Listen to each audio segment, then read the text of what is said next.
ಆಕಾಶವಾಣಿ ವಾರ್ತೆಗಳು ಓದುತ್ತಿರುವವರು ಗೀತಾ ಜೈಶಂಕರ್. ಮುಖ್ಯಾಂಶಗಳು: ಆರ್ಥಿಕ ಸಲಹಾ ಮಂಡಳಿಯೊಂದಿಗೆ ಪ್ರಧಾನಿ ಸಭೆ, ದೇಶದ ಆರ್ಥಿಕ ಪರಿವರ್ತನೆ, ದೀರ್ಘಕಾಲೀನ ಅಭಿವೃದ್ಧಿ ಅಗತ್ಯತೆಗಳ ಪರಿಶೀಲನೆ. ಅಂತಾರಾಷ್ಟೀಯ ಗಡಿಭಾಗದಲ್ಲಿ ತೀವ್ರ ನಿಗಾ ವಹಿಸಲು ಭದ್ರತಾ ಪಡೆಗಳಿಗೆ ಕೇಂದ್ರ ಗೃಹ ಸಚಿವ ಅಮಿತ್ ಶಾ ಸೂಚನೆ. ಭಾರತ ನೇಪಾಳ ಬಾಂಧವ್ಯ ವೃದ್ಧಿ, ನೂತನ ಯುಪಿಐ ಸಂಪರ್ಕ ಮತ್ತು 84 ಪುನರ್ನಿರ್ಮಾಣ ಯೋಜನೆಗಳ ಹಸ್ತಾಂತರ.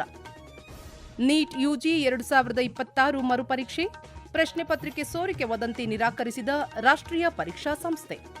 ಹಾಗೂ ಮಹಿಳಾ ಸ್ಯಾಫ್ ಫುಟ್ಬಾಲ್ ಚಾಂಪಿಯನ್ಶಿಪ್, ಬಾಂಗ್ಲಾದೇಶವನ್ನು ಮಣಿಸಿ ದಾಖಲೆಯ 6ನೇ ಬಾರಿ ಪ್ರಶಸ್ತಿ ಗೆದ್ದ ಭಾರತ.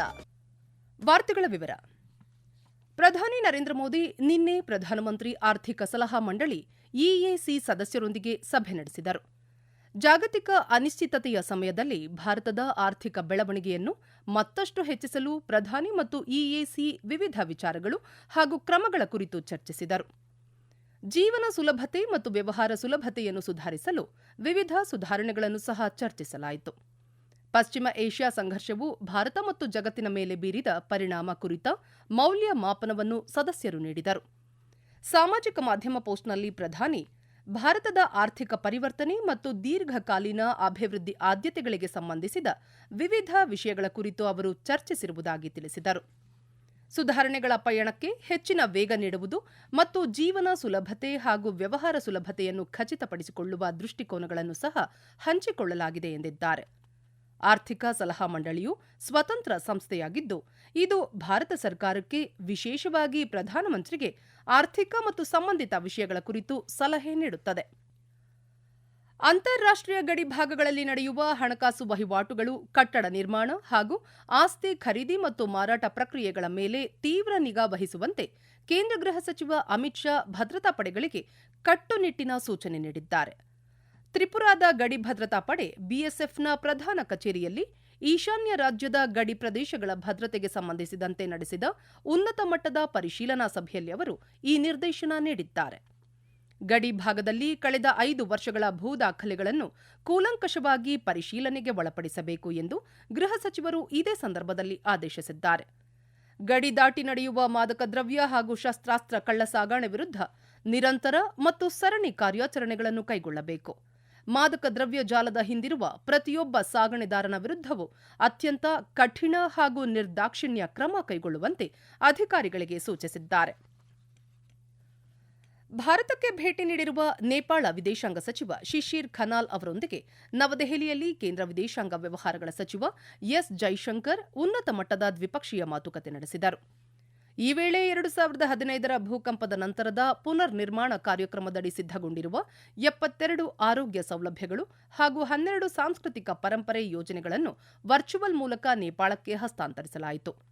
ಉಭಯ ದೇಶಗಳ ನಡುವಿನ ಗಡಿಯಾಚೆಗಿನ ವೈಯಕ್ತಿಕ ಹಣ ವರ್ಗಾವಣೆಯನ್ನು ಸುಲಭಗೊಳಿಸುವ ನಿಟ್ಟಿನಲ್ಲಿ ಭಾರತದ ಯುಪಿಐ ಮತ್ತು ನೇಪಾಳದ ನ್ಯಾಷನಲ್ ಪೇಮೆಂಟ್ಸ್ ಇಂಟರ್ಫೇಸ್ ನಡುವಿನ ಡಿಜಿಟಲ್ ಜೋಡಣೆಗೆ ಉಭಯ ನಾಯಕರು ಜಂಟಿಯಾಗಿ ಚಾಲನೆ ನೀಡಿದರು.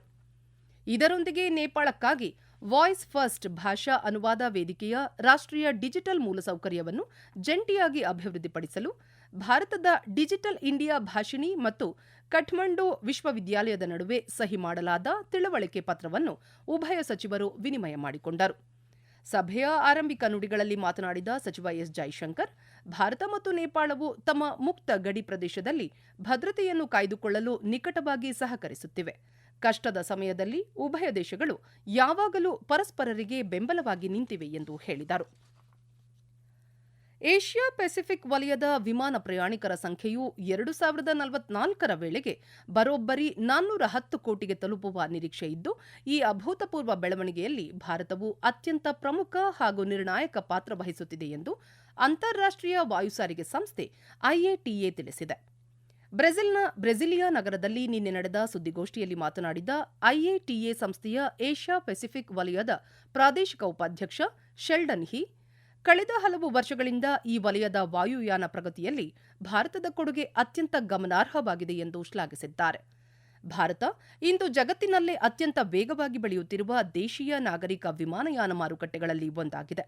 ಜೊತೆಗೆ ಕಳೆದ 5-10 ವರ್ಷಗಳಲ್ಲಿ ಏಷ್ಯಾ ಪೆಸಿಫಿಕ್ ವಲಯದ ವಾಯುಯಾನ ಕ್ಷೇತ್ರವು ಉತ್ತಮ ಬೆಳವಣಿಗೆಯನ್ನು ಕಂಡಿದ್ದು, ಮುಂದಿನ ದಶಕದಲ್ಲೂ ಈ ಭರವಸೆಯ ವೇಗ ಹೀಗೆಯೇ ಮುಂದುವರಿಯಲಿದೆ ಎಂದು ವಿಶ್ವಾಸ ವ್ಯಕ್ತಪಡಿಸಿದರು. ಜಾಗತಿಕ ವಿಮಾನ ಸಂಚಾರದ ಒಟ್ಟು 85% ಪ್ರತಿನಿಧಿಸುವ ವಿಶ್ವದ 370ಕ್ಕೂ ಹೆಚ್ಚು ಪ್ರಮುಖ ವಿಮಾನಯಾನ ಸಂಸ್ಥೆಗಳು ಐಎಟಿಎ ಒಕ್ಕೂಟದ ಸದಸ್ಯತ್ವ ಹೊಂದಿವೆ. ಪ್ರಸ್ತುತ ನಿನ್ನೆಯಿಂದ ನಾಳೆಯವರೆಗೆ ಬ್ರೆಜಿಲ್ನಲ್ಲಿ ಐಎಟಿಎ ಸಂಸ್ಥೆಯ 82ನೇ ವಾರ್ಷಿಕ ಮಹಾಸಭೆ ಹಾಗೂ ವಿಶ್ವ ವಾಯು ಸಾರಿಗೆ ಶೃಂಗಸಭೆ ನಡೆಯುತ್ತಿದೆ. ಈ ವಾರ್ತೆಗಳನ್ನು ಆಕಾಶವಾಣಿಯಿಂದ ಕೇಳುತ್ತಿದ್ದೀರಿ. ನಮ್ಮ ಎಲ್ಲಾ ರಾಷ್ಟ್ರೀಯ ವಾರ್ತೆಗಳು ಹಾಗೂ ಪ್ರದೇಶ ಸಮಾಚಾರ ಈಗ ಆಕಾಶವಾಣಿ ನ್ಯೂಸ್ ಕನ್ನಡ ಯೂಟ್ಯೂಬ್ ಚಾನೆಲ್ನಲ್ಲಿ ಲಭ್ಯ. ನಮ್ಮ ಎಕ್ಸ್ ಖಾತೆ ಮತ್ತು ಇನ್ಸ್ಟಾಗ್ರಾಂ ಖಾತೆ ಆಕಾಶವಾಣಿ ನ್ಯೂಸ್ ಕನ್ನಡ. ಹೆಚ್ಚಿನ ಮಾಹಿತಿಗಾಗಿ ನಮ್ಮ ಫೇಸ್ಬುಕ್ ಖಾತೆ AIR ಕನ್ನಡ ನ್ಯೂಸ್ ಅನುಸರಿಸಿ. ಮಾಹಿತಿಯ ಹೂರಣ ವಾರದ ಕಾರ್ಯಕ್ರಮ ಪ್ರಚಲಿತ ವಿದ್ಯಮಾನ ಪ್ರತಿ ಬುಧವಾರ 9:15ಕ್ಕೆ. ನೀಟ್ ಯುಜಿ 2026ರ ಮರುಪರೀಕ್ಷೆಯ ಪ್ರಶ್ನೆ ಪತ್ರಿಕೆ ಸೋರಿಕೆಯಾಗಿದೆ ಅಥವಾ ಮುಂಚಿತವಾಗಿಯೇ ಲಭ್ಯವಾಗಿದೆ ಎಂಬುದರ ಕುರಿತು ಸಾಮಾಜಿಕ ಜಾಲತಾಣಗಳಲ್ಲಿ ಹರಿದಾಡುತ್ತಿರುವ ವದಂತಿಗಳನ್ನು ರಾಷ್ಟ್ರೀಯ ಪರೀಕ್ಷಾ ಸಂಸ್ಥೆ NTA ಸ್ಪಷ್ಟವಾಗಿ ನಿರಾಕರಿಸಿದೆ. ಈ ಕುರಿತು ಪ್ರಕಟಣೆ ಹೊರಡಿಸಿರುವ ಸಂಸ್ಥೆಯು ಇಂತಹ ಸುಳ್ಳು ಸುದ್ದಿಗಳು ವಿದ್ಯಾರ್ಥಿಗಳು ಮತ್ತು ಅವರ ಪೋಷಕರ ಆತಂಕವನ್ನು ದುರುಪಯೋಗಪಡಿಸಿಕೊಳ್ಳುವ ಸಂಘಟಿತ ವಂಚನಾ ಜಾಲಗಳ ಕೆಲಸವಾಗಿದೆ ಎಂದು ತಿಳಿಸಿದೆ. ಪರೀಕ್ಷಾ ಪ್ರಕ್ರಿಯೆಯ ಪಾರದರ್ಶಕತೆ ಮತ್ತು ವಿಶ್ವಾಸಾರ್ಹತೆ ಸಂಪೂರ್ಣವಾಗಿ ಸುರಕ್ಷಿತವಾಗಿದೆ ಎಂದು ಸ್ಪಷ್ಟಪಡಿಸಿರುವ NTA, ಅಭ್ಯರ್ಥಿಗಳಿಗೆ ನ್ಯಾಯಸಮ್ಮತ ಮತ್ತು ಸುರಕ್ಷಿತ ವಾತಾವರಣದಲ್ಲಿ ಪರೀಕ್ಷೆ ನಡೆಸಲು ಅಗತ್ಯವಿರುವ ಎಲ್ಲ ಮುನ್ನೆಚ್ಚರಿಕಾ ಕ್ರಮಗಳನ್ನು ಹಾಗೂ ಕಟ್ಟುನಿಟ್ಟಿನ ಭದ್ರತೆಯನ್ನು ಕೈಗೊಳ್ಳಲಾಗಿದೆ ಎಂದು ದೃಢಪಡಿಸಿದೆ. ಪಶ್ಚಿಮ ಬಂಗಾಳದ ಪ್ರಸಿದ್ಧ ಧಾರ್ಮಿಕ ಕ್ಷೇತ್ರಗಳಾದ ದಕ್ಷಿಣೇಶ್ವರ ಮತ್ತು ಕಾಳಿಘಾಟ್ ದೇವಸ್ಥಾನಗಳ ಮೂಲ ಸೌಕರ್ಯಗಳನ್ನು ಮೇಲ್ದರ್ಜೆಗೇರಿಸಲು ಬಿಜೆಪಿ ಸರ್ಕಾರವು ಪ್ರಮುಖ ಅಭಿವೃದ್ಧಿ ಯೋಜನೆಗಳನ್ನು ಕೈಗೊಳ್ಳಲಿದೆ ಎಂದು ಪಶ್ಚಿಮ ಬಂಗಾಳ ಮುಖ್ಯಮಂತ್ರಿ ಸುವೇಂದು ಅಧಿಕಾರಿ ತಿಳಿಸಿದ್ದಾರೆ.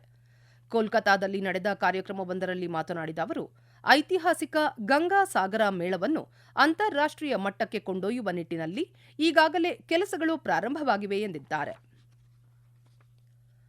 ಗೋವಾದ ಮಡ್ಗಾವ್ನಲ್ಲಿ ನಿನ್ನೆ ನಡೆದ 2026ರ ಮಹಿಳಾ ಸಾಫ್ ಫುಟ್ಬಾಲ್ ಚಾಂಪಿಯನ್ಶಿಪ್ನ ರೋಚಕ ಫೈನಲ್ ಪಂದ್ಯದಲ್ಲಿ ಹಾಲಿ ಚಾಂಪಿಯನ್ ಬಾಂಗ್ಲಾದೇಶವನ್ನು 3-1 ಗೋಲುಗಳ ಅಂತರದಿಂದ ಮಣಿಸಿದ ಭಾರತ ತಂಡ ದಾಖಲೆಯ 6ನೇ ಬಾರಿಗೆ ಪ್ರಶಸ್ತಿಯನ್ನು ಮುಡಿಗೇರಿಸಿಕೊಂಡಿದೆ.